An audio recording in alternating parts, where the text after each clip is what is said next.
this form also has influence from Guyu Zhang, who was the Northern Shaolin Grand Master. He's the one that actually taught Northern Shaolin in the public for the first time in the 1920s. And he was famous as the greatest iron palm master of all time. And he was able to break, a stack of 12 bricks flat on the floor, no spacers. He could break all 12, or he could single out any of the 12 bricks and he could break that brick. And he was famous for this thing where he killed a horse with a palm strike. A lot of people, because of his stance and the position, they think that he's a Xingyi Grandmaster, but he's actually Northern Shaolin. And that was a specialty of the Shaolin school, was the iron palm and the striking points. After all that, he became very famous. And he was an instructor at the Central Guoshu Institute for the nationalist government. He was teaching there. And then when the Japanese invaded, well, he wanted to join the army.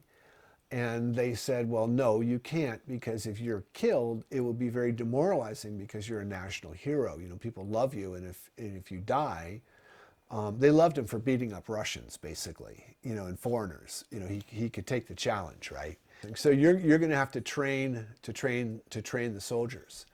And apparently they sent him to the Third Army, and he showed up, and the general's like, oh, I don't know, are you any good or not? All right.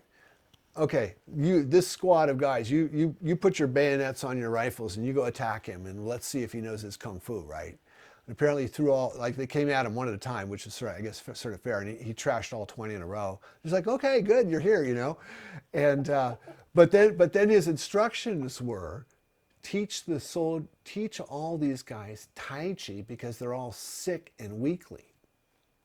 They're not soldier material yet. They're just like whoever we could find who wanted to fight, but they don't have a physique. They're not ready to carry their stuff and endure hardship and fight, So the instruction was, teach them Tai Chi, but add a little Xingyi and a little Bagua to it, because that stuff's really good, or at least be able to fight against like Bagua Xingyi tactics, And so that's partially why we have certain moves that are a little different, I think, perhaps. But this Tai Chi form has still got the claws.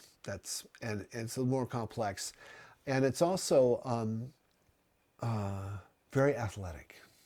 It has the potential to be as athletic as you want to be.